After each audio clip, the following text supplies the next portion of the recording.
prevalent as I said in the 17. So it's really more the classic Bordeaux flavors. For me, Merlot, Cabernet Sauvignon, Cabernet Franc, a lot of overlapping style and flavors, where the Petit Verdot really brings in different fruit notes, different structure.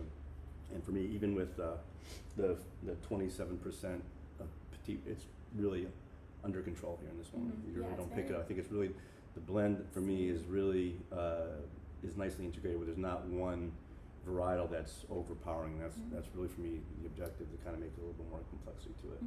On the finish, you know, it's still young. You're getting a nice bright finish of the red fruits.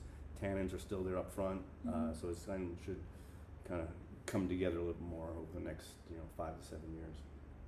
And how long? Someone asked how long you would decant these wines.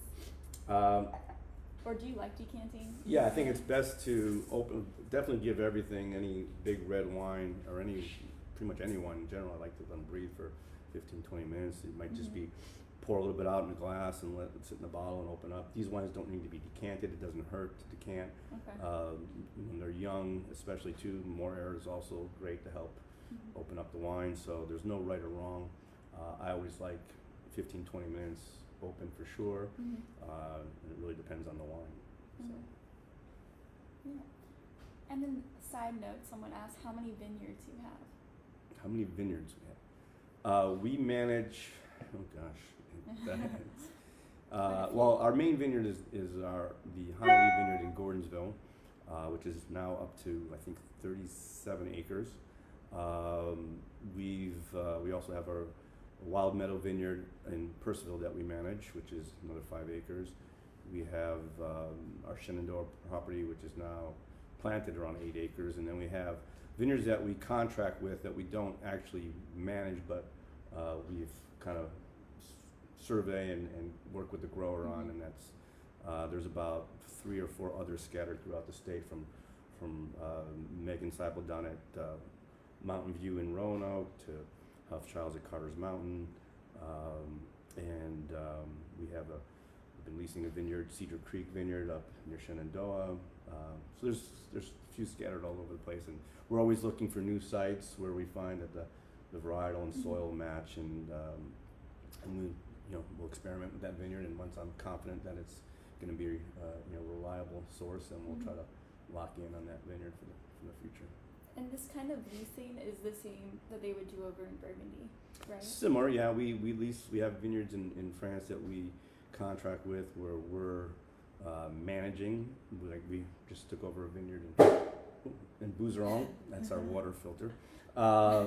And we're leasing 2 hectares in Bouzeron this year that we're actually doing the work, but we're leasing it. We're taking care of the vineyard. Then we have other vineyards in France that we just have a contract to harvest the grapes ourselves, and so it's and then we have our own vineyards that we own over there as well. So it's a combination as well. Similar to what we do here. Okay, cool.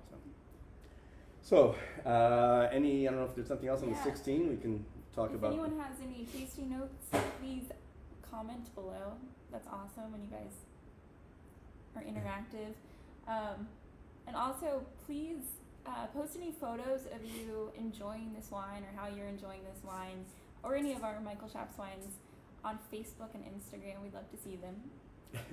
That was just a side note. Hopefully, back to the 17. So on the 17, as I mentioned, there's more Merlot, less Petit Verdot, more Cabernet Franc, and hopefully, if you're tasting alongside of this, you can see the difference in the vintage. I mean, this is dense, dark fruit, dark black fruits on the nose, some blackberry notes. I really like the characteristics we're getting from the Merlot in this vintage. It really has more of that graphite characteristic, some darker notes, and then a little bit of that earthiness sometimes Merlot can bring forward as well. And it's really, I think this is a pretty special vintage for us. And as I mentioned, the less amount of Petit Verdot, but I think it was such a ripe vintage of Petit Verdot right now in its youthfulness. It's showing a lot more Petit Verdot on the palate than than I think I expected when we did this blend. That's the interesting thing. When I make these blends, I always let them sit for a while, a week or more, and see how they change before I make the decision on the final blending, because you might taste something in a trial and like it, and then all of a sudden a week later it changes dramatically because it really hasn't had time to mesh together. So yeah, so but even with this vintage, the tannins are right, softer. They're not as astringent, say, as the 16, and you just get great volume, great depth, and great length of this wine, and a lot of richness because of the right fruit that we had. Yeah, the nose is amazing. I still get the cocoa, the dark chocolate, and plum maybe. A lot of plum, yeah. Little slow berry prunelle characteristic for me. One of the still sweeter vanilla notes come through from the usefulness. This was just bottled not even a year ago. It's been in bottle since August, so really still forming itself.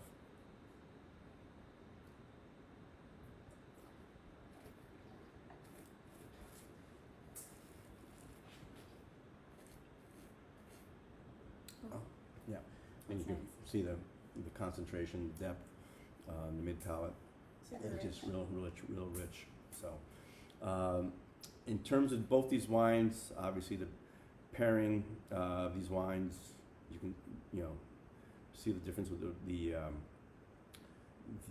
16. Obviously, I think would be great with something more like braised short ribs or something with a little bit of higher acidity in the sauce, where the 17 is still too young. I mean, I wouldn't recommend it. I mean, it's a shame you can drink it now, but I think it'll be better with a little more time. But that can have some richer meats and fattier meats, like obviously a big ribeye or steak would be what about great. for vegetarians? Vegetarian lentil You're type out of luck. based. No. I think more a What are lentil. mushrooms are ideal with these, both of these, but something with again, I think the 16 more of a lentil bean base would be really good with the 16, and maybe more mushroom based dish, or a lot of mushrooms in with the 17. I think would be good. But there's I think also the 16 might be a little bit able to handle more red sauce than the 17 with the acidity. Yep. Yeah, I think the 17 would go well with chocolate cake. I'm sorry, I keep bringing up the chocolate. Someone's got a chocolate pot. So. Okay. Any other? Got any questions? Any questions?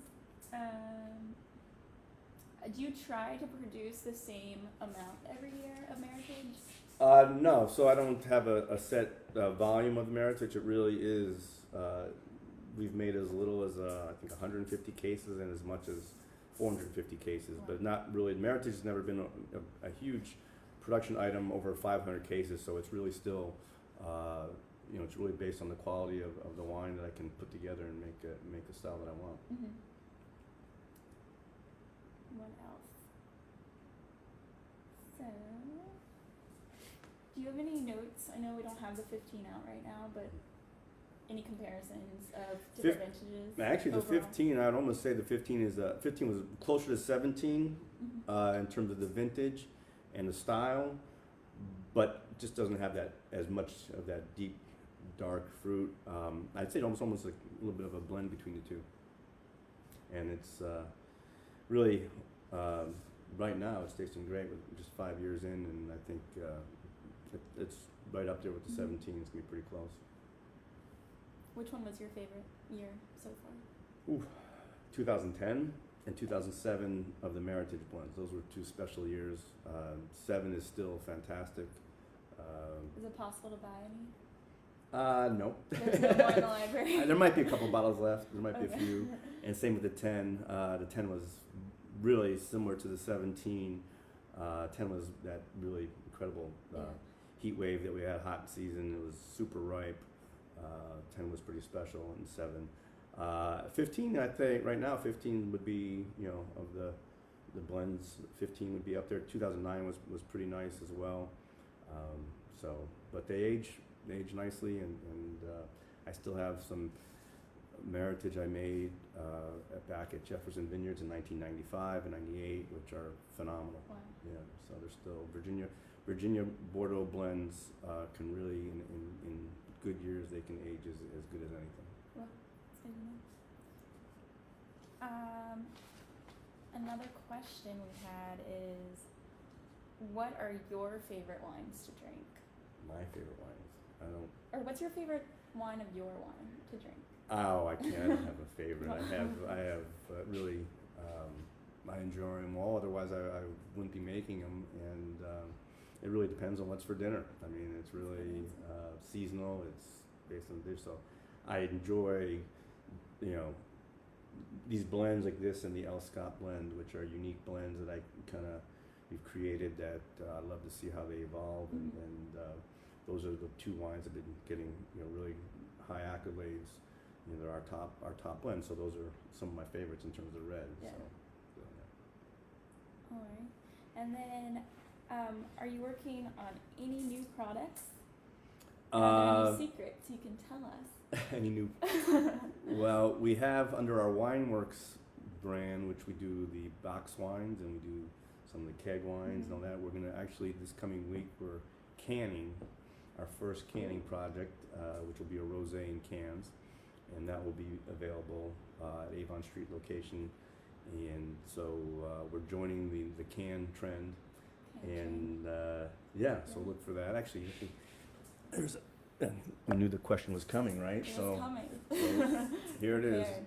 Wineworks Rosé. That'll be canned this week, and should be fun. We'll be selling, I think, in a 4-pack. Okay. Yeah. So. Do you think you'll ever can anything else? I can't say no. We'll kind of see how this goes, and take it from there. No other projects though right now. Yeah. Well, I guess that's. No other All questions. other Well, I just want to thank everyone for joining us. I hope everyone's been safe and well and getting through this, and really appreciate everyone joining us for these tastings.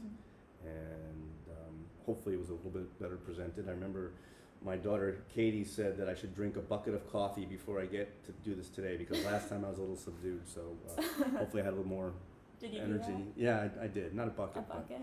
But,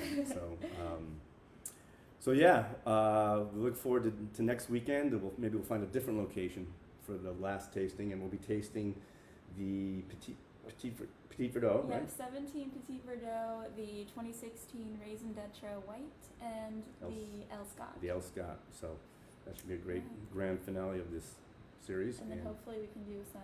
I'd like to do some Burgundy wines in the future. That would be fun. And maybe we could do I a think library we actually- release, yeah. like a vertical tasting. That And would be really cool. any ideas, please send in ideas. And if you want us to do any other types of virtual tasting. So everyone, happy Easter, happy Passover. Have a great weekend, and we'll see you next week. Thank you.